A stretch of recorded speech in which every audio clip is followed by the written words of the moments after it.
we'll hit it now.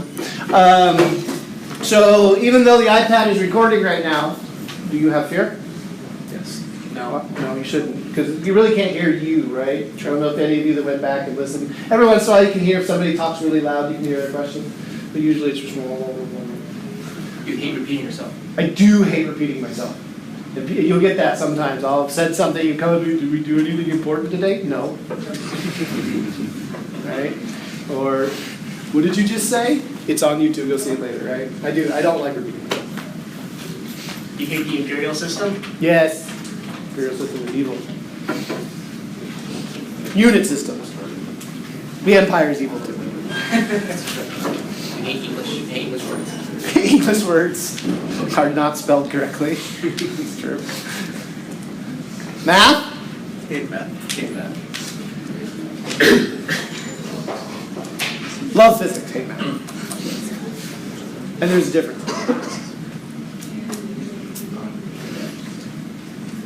What's some advice you can give people who never had me before? Hang in there. What do you mean? Starts yelling, it's okay. Yeah, start telling it's okay.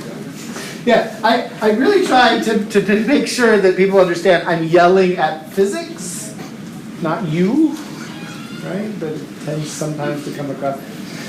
My wife came in one day to one of the labs many years ago to deliver my lunch. I forgot my lunch. So she came in, she thought she could sneak in. I wouldn't allow that. I pulled her up, I gave her a big old kiss on the lips, right? And I turned around and I said, okay, everybody, now's your chance. You can ask Mrs. Balo any question you want and she will answer it. First question. Student didn't even miss a beat. Huge smile on his face. He said, does he yell like that at home? The answer is no, but I just thought that was great. What else do people need to know? You hate math so much you make miracles occur. I do. Miraculous math things will occur in this class. To the tune of, I just skipped 15 steps, I have no idea how to do them, but this is the answer. I do that because we don't have time to do math in here, right? You want to do the math, come to GRASP, where I'll make you do it. Yeah, it's just, there's a lot, and it's really annoying. I was annoyed as a student when my teachers did it. I always had to go back and fill in the blanks. Filling in the blanks is important, but usually don't have time in here to waste doing math. Setting it up, getting it ready to go, exploring what the final result is, those are all important physics things to do. Math in between tends to get skipped.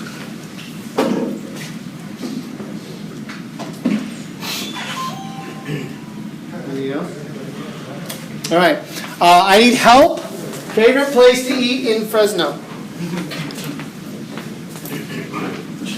Give me places. AJ's Armenian Cuisine. Which one? AJ's Armenian Cuisine. AJ's? Yeah, down on Moreau and Sierra, I think. I'm trying that one yet. It's pretty good. I can give you some suggestions. What was the name of it? AJ's Armenian Cuisine. Have you tried the Point Patio Bar and Grill No, on Ease and Willow? no. The Point?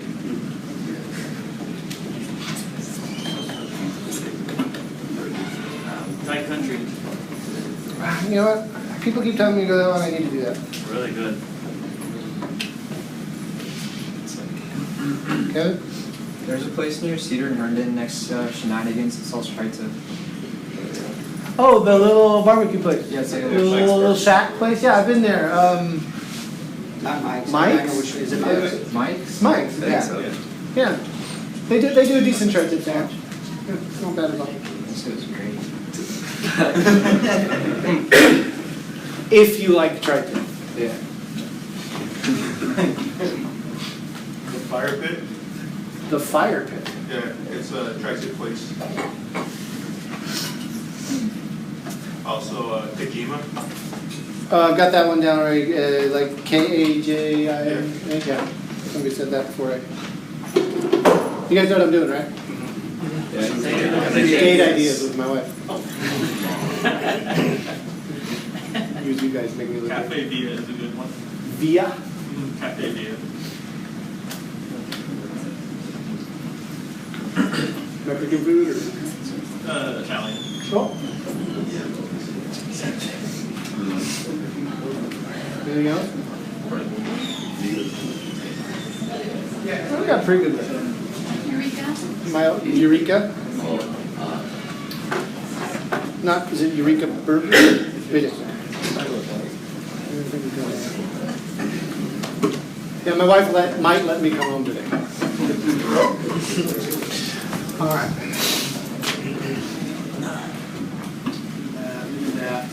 That's who I think I am. You know what?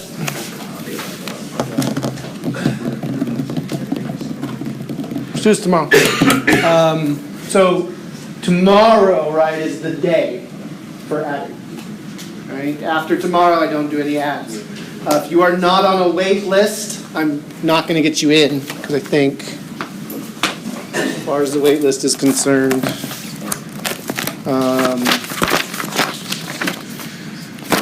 4A, 4C. Okay, so we only have 2 4C sections this semester, right? Usually we have 3 4A. So we took 3 4As and brought them into a 4C, plus people coming from Colts Community College and Fresno State. So in 4A, we don't go over 30 students in a lab due to safety. In Physics 4C, similar safety rules apply, but we have fewer actual physical labs. Running at the speed of light makes people really tired, so we try not to do that one. So I feel comfortable increasing the number to up to 36. 36 is our absolute maximum in terms of seats in the lab. So that's what I'm going to try and do to try to accommodate everybody. On the wait list, so there's 2 sections, right? There's the 8 a.m. lab and there's the 11 a.m. lab. In the 8 a.m. lab, it's the one with the biggest wait list. There's 8 people on the wait list for that one. Here they are. These are the wait-listed people. Mark Q, Savan D, David B, Harshdeep S, Eamon A, Jack S, Dimitri Y, and Eduardo G. Those are the ones on the wait list, right? There's other people. You can ask me afterwards if you're on the roll or not. For the 11 o'clock lab, what I call section 2, I only have 1 person on the wait list there. Okay, Abel Fernandez.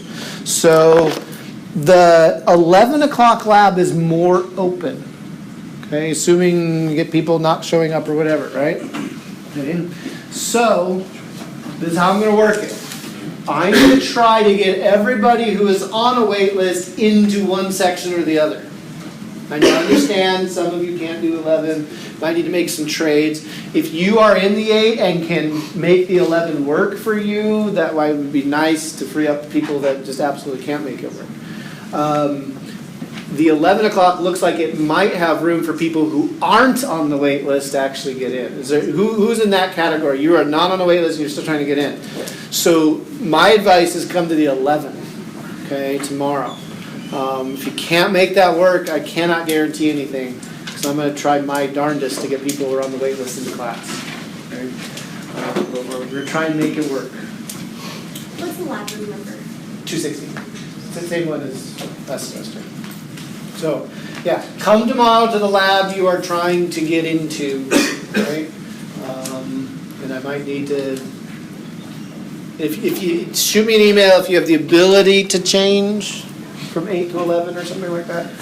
But we'll sort all that out tomorrow, and then we'll be done with it, and the roll sheet will go around. And again, if you're totally, you have no idea, you want to make sure you're on the roll, hit me up right after class.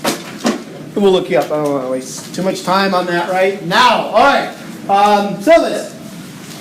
So all stuff on Canvas. A lot of it's the same as last time.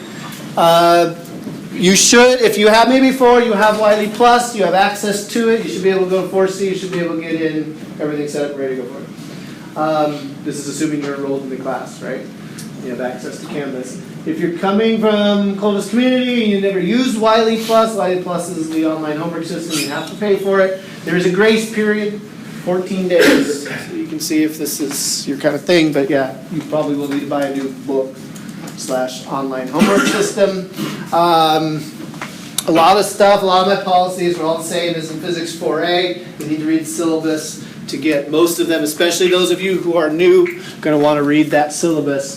But as far as Canvas is concerned, you really need to get on there and be looking at stuff.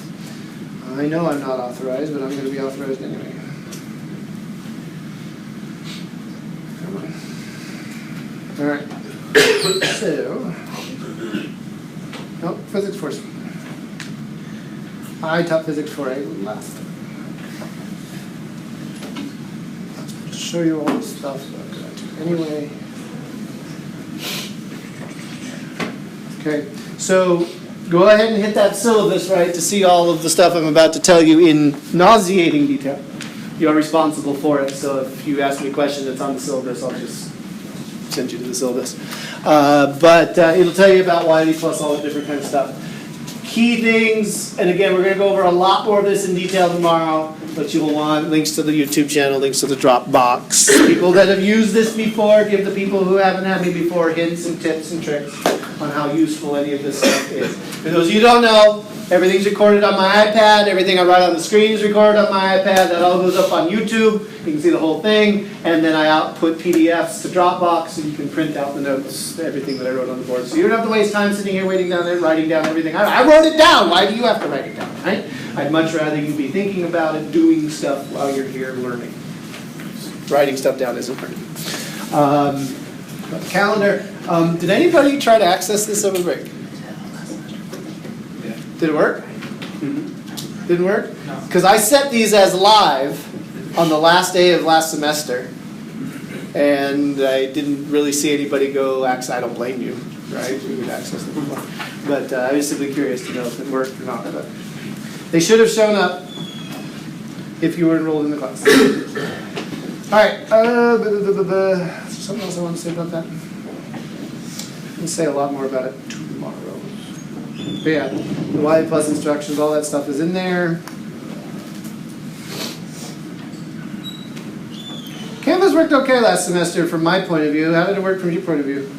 Better than Blackboard. Better than Blackboard? Yeah, everything's better than Blackboard. It's kind of an unfair comparison now. But yeah, we'll talk more about that tomorrow. Heavily used Canvas. Those of you who haven't had me before, this is a 100% traditional class, right? We always meet together, but I put a lot of stuff online, right? Online homework, all my videos, all that stuff. In case you haven't done it before, there's how to do it. Do you have to come? Yes and no. Yes and no. Am I ever going to sit there and you're not here minus 1,000 points? No. What happens if you don't come? Death. Not keep up. Grasp? How good is grasp? Very good. Yeah, right? Come. Right? Like this is required. It's not required, but it's required. Right? I would simply pencil in, if I were you, that this class meets Monday, Wednesday, Friday. I know it says Monday, Wednesday on the thing, right?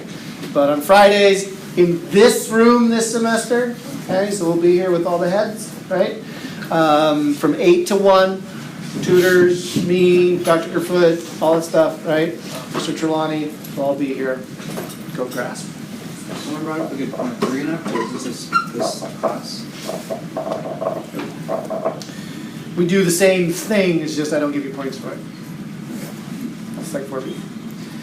Okay, so now, here's the big change.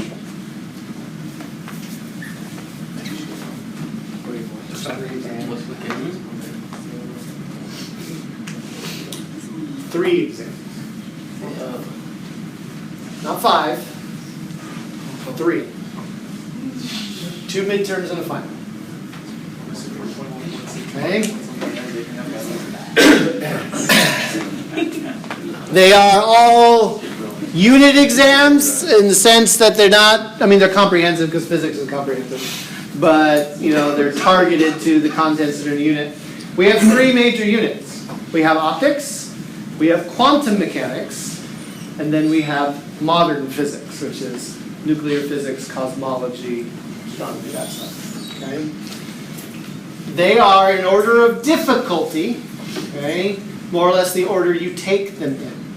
Optics is okay. Quantum mechanics is everybody dies.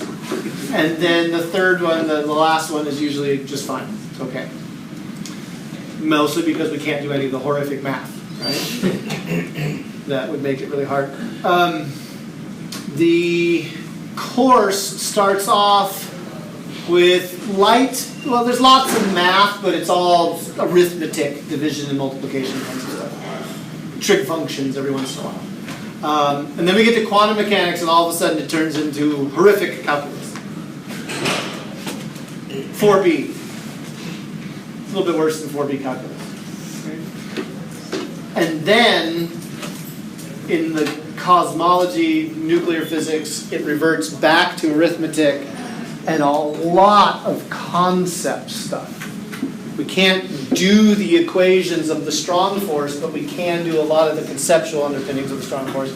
And so, of your exams, that one is definitely the most focused on concept. For those of you that don't like conceptual questions on my exams, you won't like that test. More than 2/3 of it is conceptual questions. The tests, so physics 4A students, if you had me last semester, I tried out a different format that I ended up not liking. Okay? I'm reverting back to my original format, which is multiple guess. Okay? So there'll be multiple guess question tests this time. For the 4B students, you're used to it. It's the same style you had.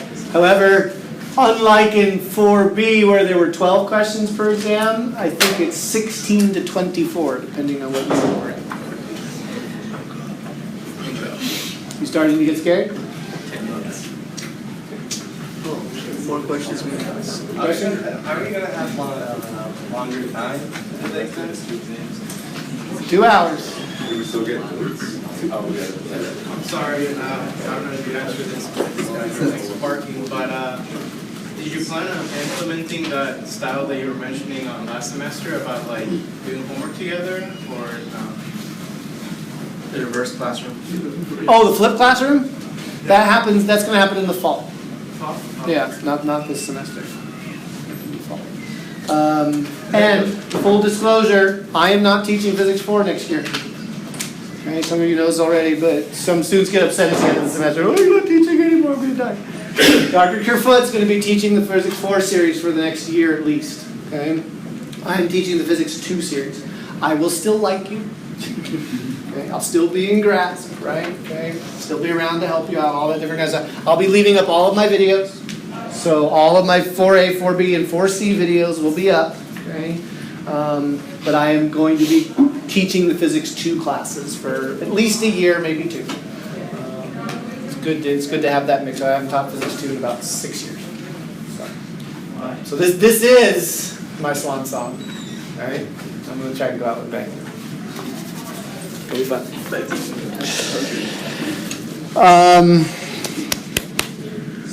So yeah, that's kind of the major change, right? Instead of 5 exams, it's only 3. 21.6 by 27.9, is that the 8.5 by 11. 8.5 by 11? Yeah. Okay. We'll talk more about exams, of course, as they get closer, but look.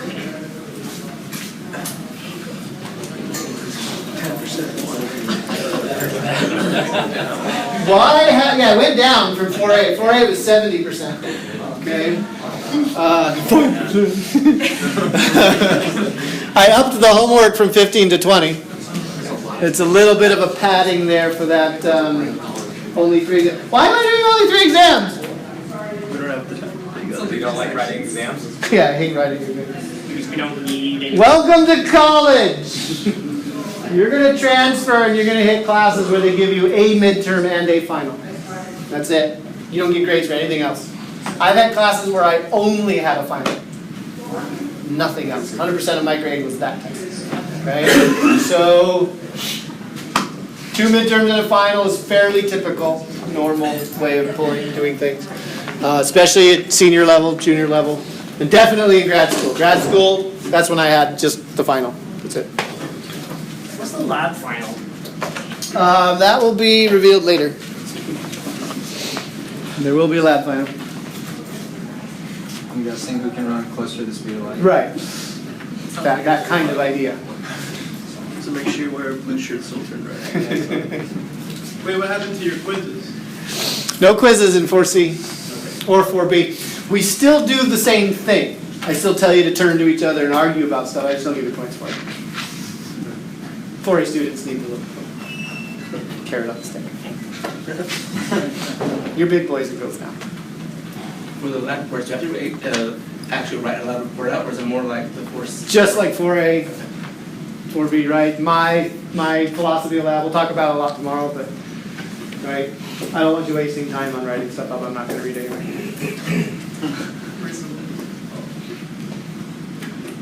Questions, comments, or concerns about this?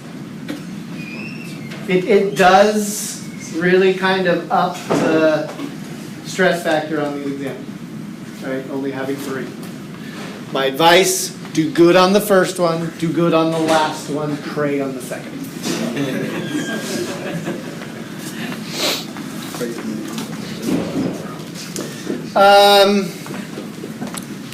My late policy can be summed up very shortly as what?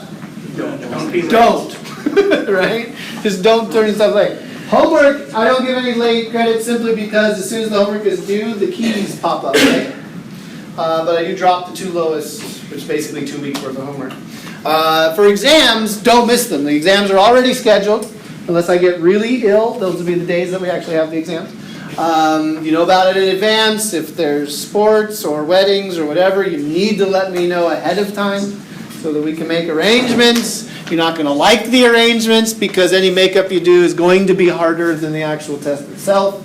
So do make sure that you take exams, right? You're supposed to take exams. My telephone in my office and my voicemail is there so that the administrators have something to talk to so that they don't talk to me.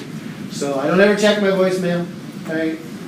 The light turned red. I think my mailbox is full now. I don't care. Okay? It's the best way to get a hold of me. It really is email. Okay? From between like 10, at the end of this class at 10:45 to about 2 in the afternoon, my phone is programmed to let me know when emails come in.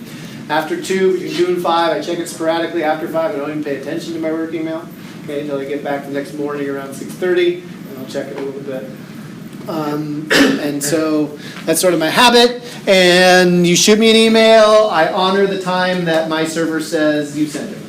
Okay, not necessarily when I receive it, but when you send it. So, in my experience, there is nothing life and death about physics class, right? I know you think it's life and death, but really, 24 hours can go by, and if I don't respond to something, nothing terrible is going to happen, right?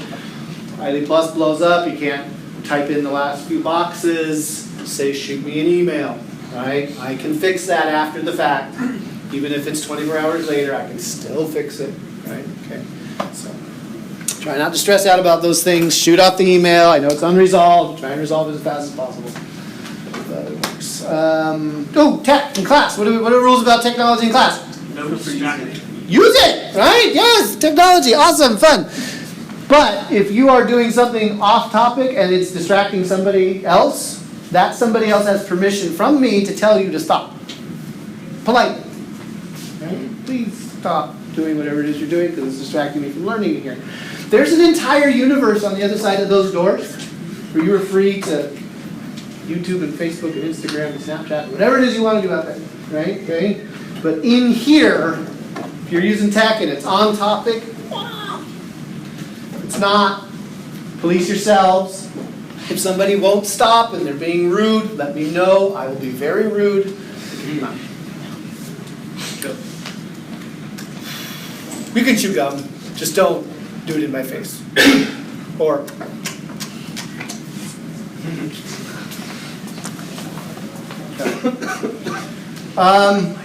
what have I not talked about that you absolutely have to know? Physics.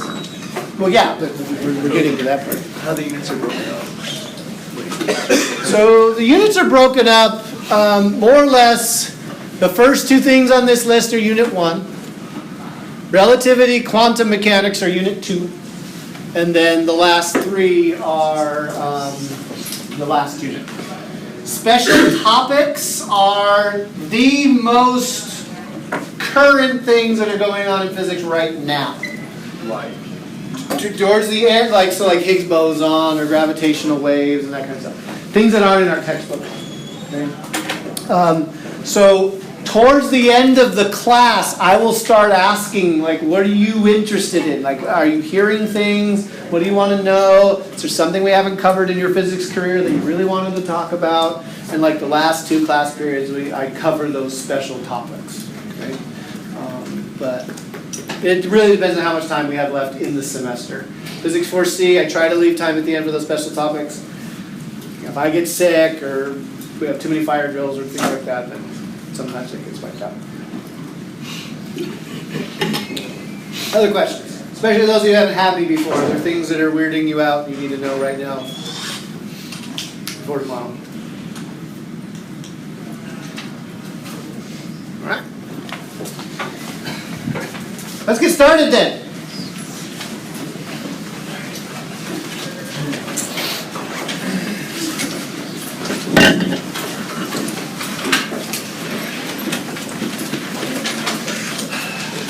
So you know, this class starts in chapter 34. Is that right, Fort Beers? We said we ended up in 33 last time, didn't we? It's like, yeah, 32. 32, 33? 33 is first one. I'm so horrible at numbers. Whatever chapter that involves waves, like it's not 26, 31, 32.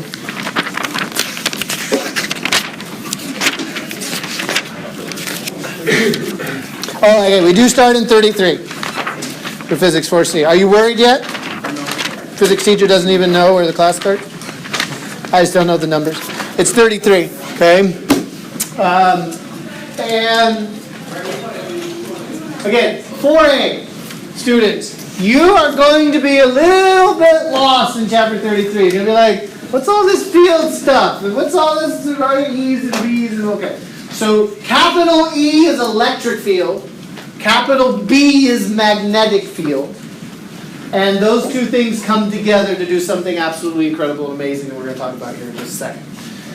So again, 33, you're going to feel a little bit lost on you. You'll feel like, okay, I'm not ready for this. But like I said, this is a little tiny bump, and we're going to get right past it, and grasp will fill in the blanks for you. But before we even get into that, one of the things we never get a chance to do in physics is tell you stories. Physics 4A, we're jumping around. We're basically trying to teach you how to problem solve. Physics 4B, we're teaching you how to do calculus for realsies. And in Physics 4C, we finally get to tell you some of the stories that are happening.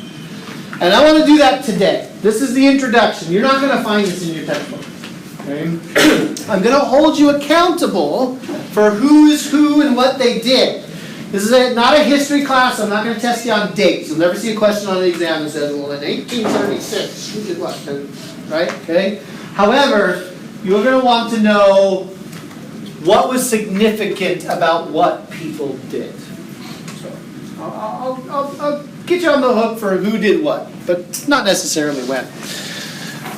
Physics 4C. Actually, all of physics, but especially Physics 4C, the topics that we cover, start with a single question. And it's a question that probably was asked from the dawn of time. I mean, from the time that we even started conceptualizing that we were ourselves and that there was something else going on outside of our own organism. I think this question has haunted our species. It's very closely related to the question of, well, what's on the other side of the mountain? What's on the other side of the horizon? Closely related to that, but perhaps more fundamental. And that question is, what is light? What do you think? Seems really simple, doesn't it? Oscillations. Opposite of darkness. Oscillation of particles that create that really. Oscillations of particles, waves, Photon and energy. photons. We know a lot of stuff, don't we? Yeah. I mean, we are modern humans. You can tell because of the photon, right? You can tell because I have some of the world's knowledge in my pocket. All that's right to some level, but it really doesn't get at what light actually is. in physics, you can go all philosophical on this, of course, but in physics, we try to tie this into what we can measure. And in terms of physics, there's two kinds of things that exist in the entire universe. Two broad categories of stuff. That is particles and waves. Everything is either a particle or it's a wave. And there's some very special features about particles and waves that are distinct. Okay? Waves, for example, can do what? Waves can do two things, really one thing, that particles can't. 4A students, we talked about this a little bit. Oscillate. No, particles can oscillate, right? They can interfere. Interfere. What was interference all about? Collide. Particles cannot be at the same place at the same time as another particle, right? But a wave pulse can travel through another wave pulse. They can add together, constructive interference or destructive interference, cancel themselves out. But waves can pass through each other and exist at the same space-time coordinates as another wave. Particles can't do that. When a particle runs into something, right, you know it. So that is the unique difference between particle-like things and wave-like things. Waves can be at the same place at the same time. Particles can't. Maybe a simpler question is, how do you make light? Not what is it, but how do you actually go about doing it? So what do you do? Light a match. Switch map. Switch a light. Push a button.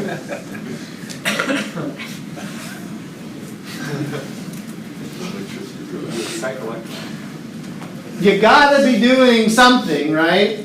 Energy is being used up somehow. Before the days of electricity, how did you make light? You lit a fire, right? Gods give you the gift of fire, and that's where it all started going wrong, wasn't it? Right? Anyway. So you gotta heat something up. Essentially is what has to happen, right? Light comes from the sun. What's the sun? Big ball of fire. It's a big boom, right? Okay? So it comes from the sun, it comes from fire, it comes from light bulbs. Nobody has light bulbs like that anymore, right? But essentially, you're heating something up. I don't care if it's an LED or a plasma sitting inside of our fluorescent bulbs. Heat is associated with light. Burn something, heat it up, light a filament, do some nuclear fusion, boom. Light is something that happens. So we know how to make light. Do we know how fast light goes? Yes. Yeah, right? Just Google. Okay? The speed of light is something that we shorten. We say 3.0 times 10 to the 8 meters per second. How fast is that? Really fast. Fast. Right? 300 million meters Second. per second. Light can go around planet Earth, what is it, 17 times in 1 second or something like that? Okay? I mean, it's fast. The universal speed limit, as a matter of fact, we'll get into that when we get to relativity, but nothing goes faster than this. However, we didn't always know this. As a matter of fact, before or around the time of Galileo, what was the assumption? How fast does light go? Instant? Or infinite speed? In other words, whenever the sun gives off its light, and as soon as it gives off its light, it's here. Poor Galileo, who made an attempt to measure the speed of light. I often wondered what would happen if Galileo had Facebook and modern instrumentation, because that man would be unstoppable. He came up with a system to try to figure out how fast light was going, and he gave one of his assistants, lab assistants, probably a graduate student, a basket with a candle, the lantern in it. And he said, go over the hill over there. I'm going to stand at the top of the church tower over here.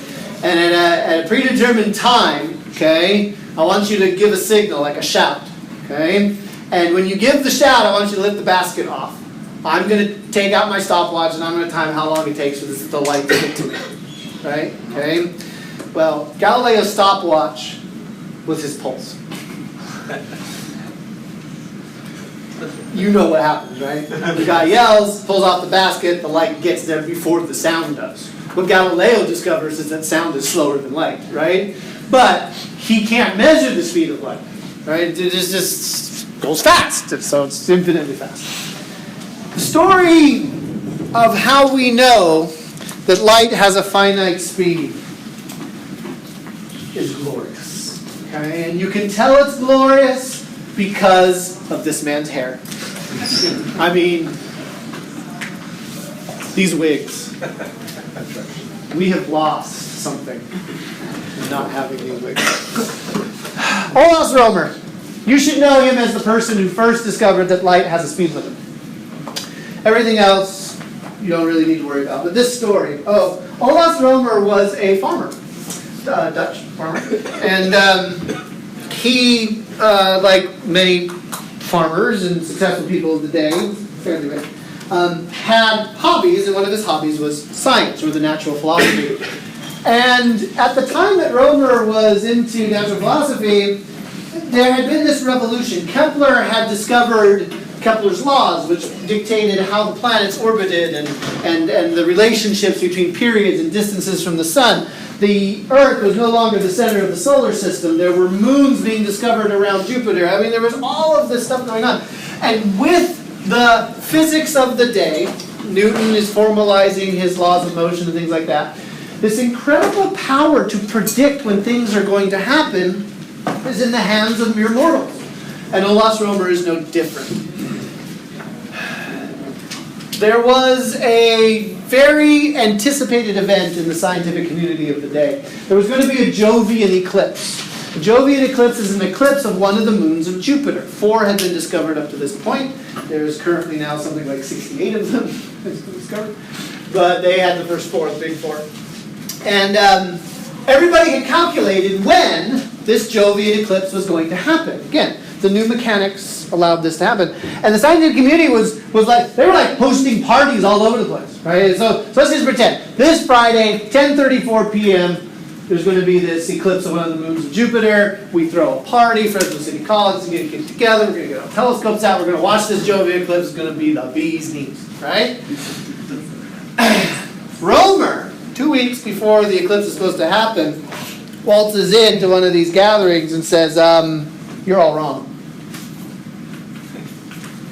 The eclipse is not going to happen at 10:34 p.m. As a matter of fact, the eclipse is going to happen about 12 minutes later than you think. Heretic. The reaction isn't one of heresy, but who is this guy? Like, what did you say you do? Farmer? Right? So they tell him, you go off, redo your calculations, you'll find your 12 minutes. Rømer says, no, I don't think I will. I think you're wrong. And he kind of gets laughed out of the room. Friday, it's 10:33 p.m. Everybody's got their telescopes out. We're all looking forward to this eclipse going to happen at 10:34. 10:34, 35, and 36. 11 and a half minutes after it was predicted, the eclipse begins. Wow, that farmer dude was right. Maybe we should listen to him. So they go running to Rømer. How'd you know? And guess what he did? He said, I'm not going to tell you. He says, I'll give you 4 weeks. 4 weeks. I think you can figure it out. 4 weeks. 4 weeks goes by, nobody's able to figure it out.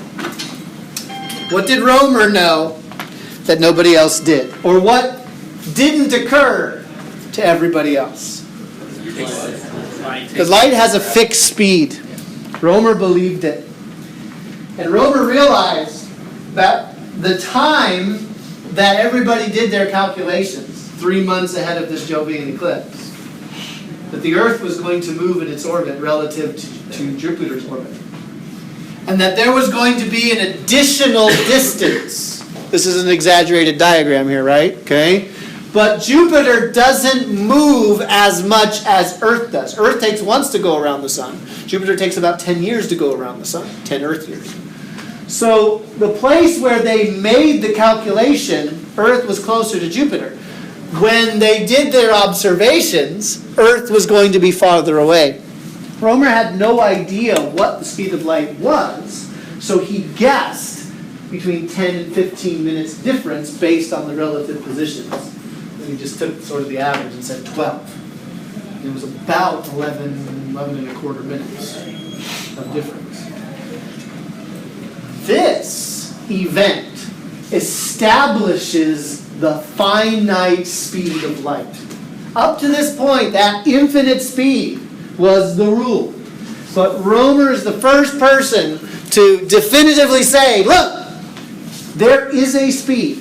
And so this leads to a industrial or a scientific industrial complex of people trying to figure out how to actually measure the speed of light. When is that speed actually discovered? So Fizeau, this guy, okay, is the first person to accurately measure the speed of light. So Romer's working in the 1700s. It would be Fizeau in the 1860s, really, that would nail down what the actual speed was experimentally. So theoretically, it had been discovered previously, but experimentally verified, we credit Armand Fizeau with this discovery. Again, know that Fizeau was the one that experimentally measured for the first time with good accuracy the speed of light. How he did it was he used something called a tooth gear apparatus. It was very clever. By spinning gears at different speeds, different rotational rates, he was able to look at a source of light, in this case a candle or later a light bulb, and the candle light would flicker depending on the relative speed of two gears running next to each other. So what he's doing is he's looking with a telescope through gears. So this gear is spinning and another gear is spinning, and when their rates are not correct, you don't see the light.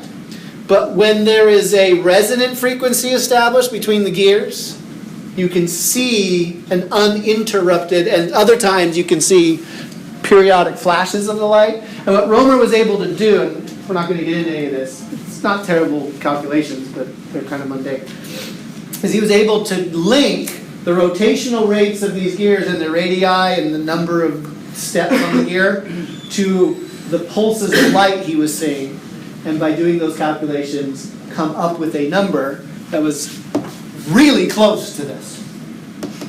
Really, really close for a long time. And for a long time, it was our best measurement of what the speed of light was.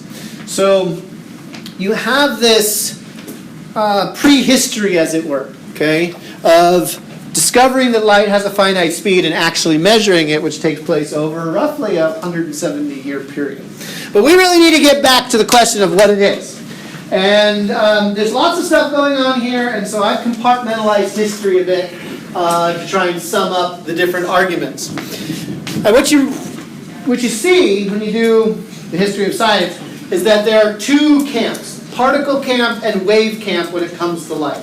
And each of the camps has their champions and their heavyweights and all that kind of stuff. And we are going to start, we're going to come out swinging, okay, with this guy. Right? So, Sir Isaac.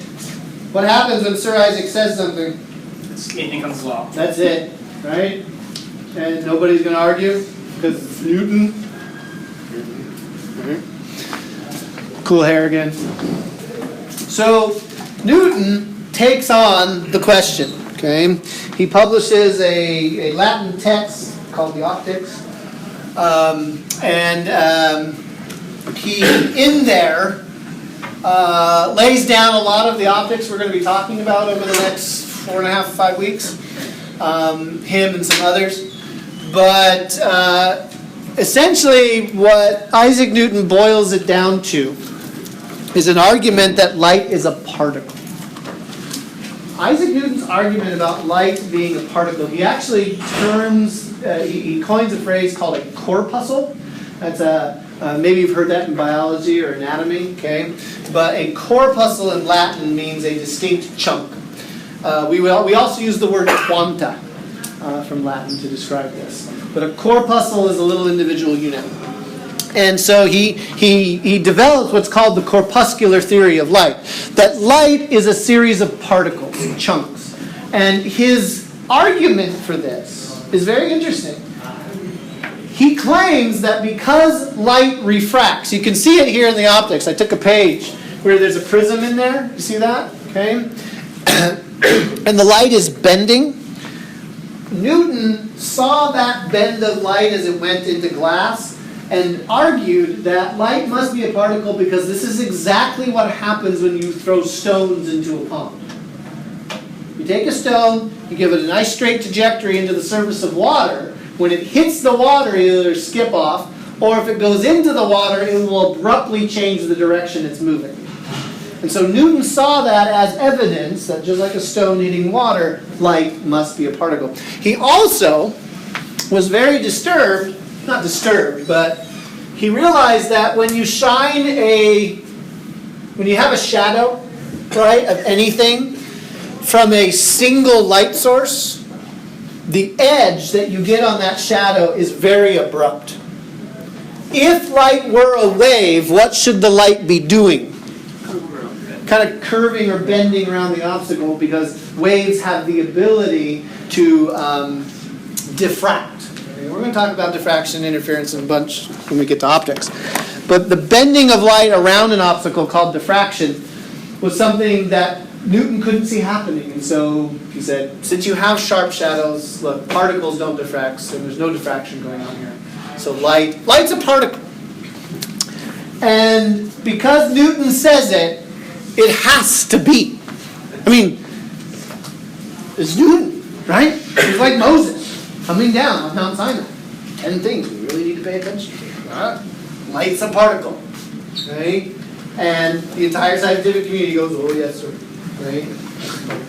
I was gonna say, like, after like he established like the Newton laws, like everybody just listened to him after that. Yeah. Well, not only was his okay, so he wasn't really known for Newton's laws very much. It was more his work on alchemy and some other things that had really. The optics was a big part of that. Okay, and the physics stuff came a little bit later, kind of, okay, in the big scheme of things.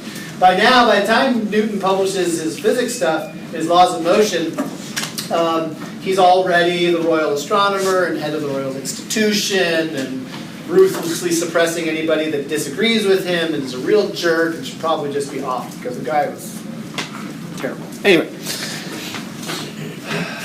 but Newton, right, circa 1700s, okay, is establishing all of this stuff, and people just fall into line. And then we have somebody you probably never heard. Thomas Young was a British physicist, born in 1773, and in 1803 is doing experiments in Britain. Newton is dead. Long live Newton. And Newton buried in Westminster Abbey, all this things. And Thomas Young is doing some experiments. And the experiments that Thomas Young are doing are called double slit experiments. Basically what he's doing is he's taking a light, he didn't have light bulbs, but he took a light, he shined it on two very narrow slits that were close together. I'm giving you some spoilers for what we're going to talk about later. Okay? And in so doing, he sees a pattern on the screen that is completely unexpected. An interference pattern. It's an interference pattern. It's the pattern, the optical pattern of waves constructively and destructively interfering with each other. If light were a particle, we would expect to see two lines on the screen and that's it. Where the particles can get through the slots, that's where we would see light.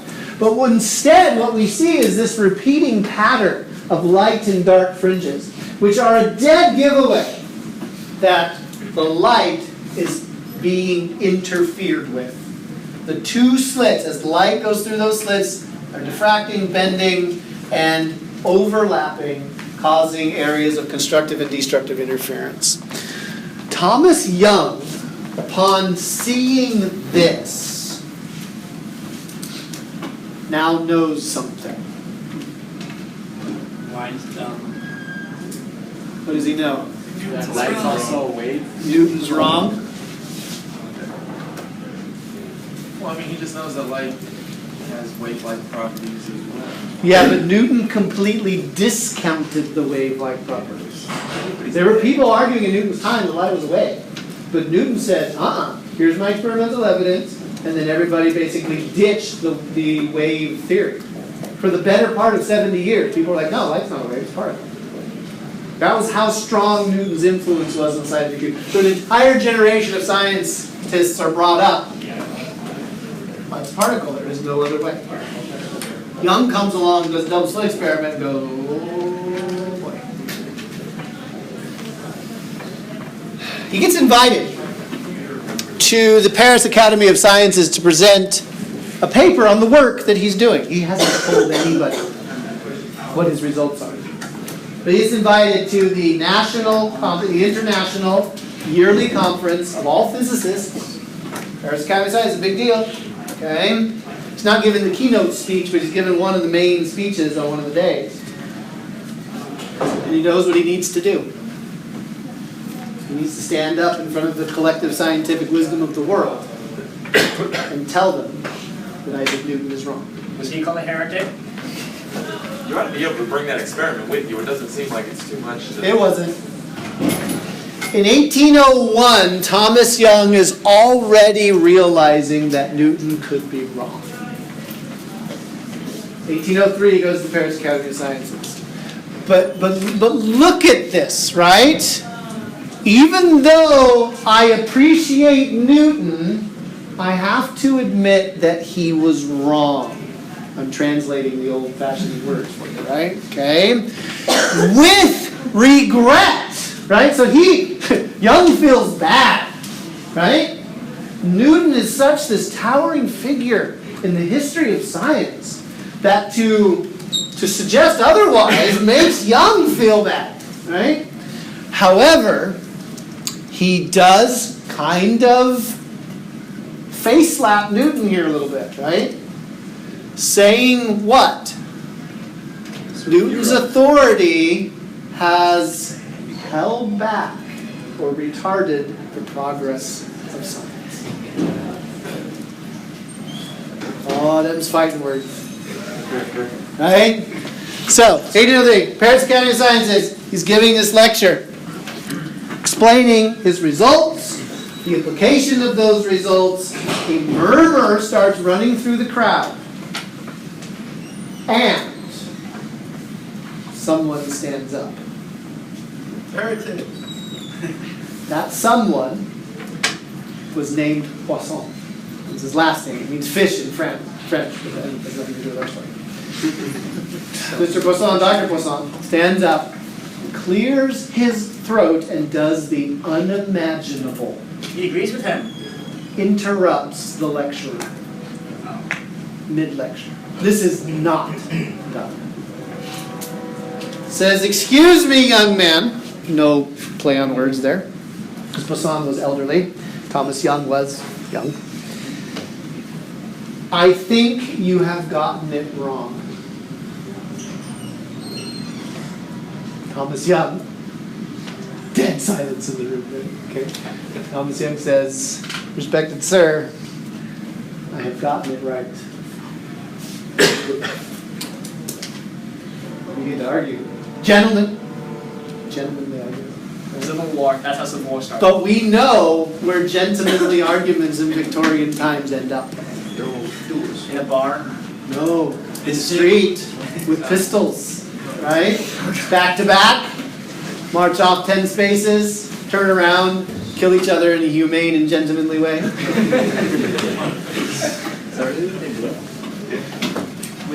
Poisson and Young are smarter than this. They don't duel. Sorry, I knew you got excited. However, Poisson challenges Young to an experiment. They're scientists, right? Okay? Challenges him to an experiment. Says, if you are correct, sir, then light should also diffract. If light diffracts, you should be able to suspend a metal object, a spherical ball, a ball bearing, into a beam of light. If you do that, then what should happen according to your theory is that the light should bend around the object, two rays will meet, and in the shadow cast by the object, a bright dot will be seen. I, Poisson, do not believe that this will happen. Thomas Young says you're on. Another person at the conference by the name of Fresnel decides to join Thomas Young's side, and a call for proposals and a competition is set up to produce the best experimental apparatus that could either reproduce the spot that Poisson was talking about or show conclusively that it wouldn't be there. There's a picture of Poisson, right? And so the story, Young kind of fades out of the scene at this point. He's established himself as saying it's the wave-like nature, but it's really Fresnel and Poisson, who are both members, who live in Paris, they're both members of the Paris Academy of Sciences, and so there's this intense period of politicking, and several years goes by as Poisson tries to rig the contest in his favor. All kinds of stuff going on. Okay? But it really boils down to these two as the ringleaders of the different sides. Here is the experiment in a more modern light has form. properties similar to those of waves, the wavelength of light is so small that we seldom notice the wave-like nature of light. This pinpoint light source will allow us to demonstrate that wave-like nature. If we put the light source behind a small sphere and look at the light coming past the sphere, we see a pattern around the edges caused by interference between different waves of light. Notice the bright spot in the center of the sphere, where we would normally expect no light at all. Did you see it? It's kind of fuzzy. Not high def. Right? To this day, that spot is called Poisson's spot. Why is it called Poisson's spot? Because scientists are savage. No. That's ridiculous. Because he's the one that first proposed and published the correct mechanism for why it would exist. Even though he himself did not believe it was going to happen. He was the one that first proposed and published the mechanism for why that spot would exist. Wow. Yeah. It's the original flip-flopper. The conclusion, and there can be only one, is that light is a wave. The interference and diffraction phenomenon are things that only waves can do. Particles can reflect. Particles can refract, but they can never interfere and never diffract. It's something that particles are incapable of doing. And so in the beginning of the 1800s, 1810 to 1815, there is this complete reversal of the concept of what light is. Newton is wrong. What else was Newton wrong about? This throws science into chaos a little bit. Physicists are kind of at a loss because particles are such a handy way of describing what was going on. But waves have a major, major problem. Does anybody know what's wrong with the wave theory of light? You need something to travel through. Waves require a medium. And there is no medium in space. There is no medium in space. So how does the sun's light get to us? Heat requires a medium to move through. If you have a vacuum, you have a perfect insulator. Space is a vacuum. Yes, there's a vacuum, so there's no stop. This was the main argument of the particle people. It's like, you can't explain space. From space, nobody can hear you scream or see. Right? How, if light's a wave, particles are fine, right? That's fine. But waves can't do it. There's no medium for them to travel. So the wave people put forth a proposal. There must be a medium that light can travel through. This medium needs to exist everywhere in order for that light to propagate.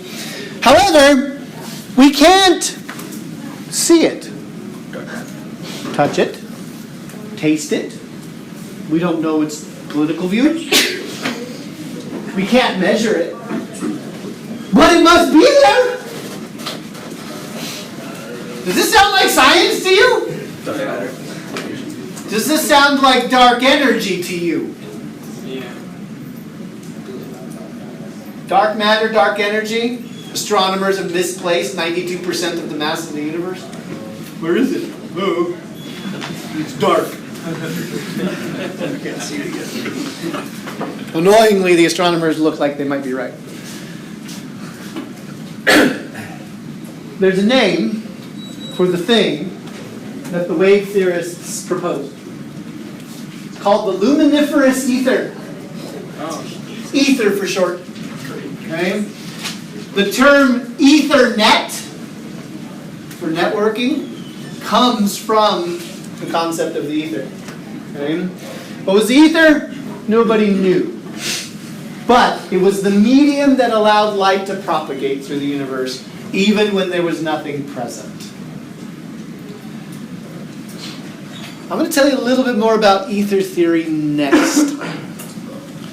But we're about to flip-flop again because of a major technological shift that is going to take place. And I will see you tomorrow in lab, and we will continue this story on Wednesday. Never come to the lab, you're trying to add.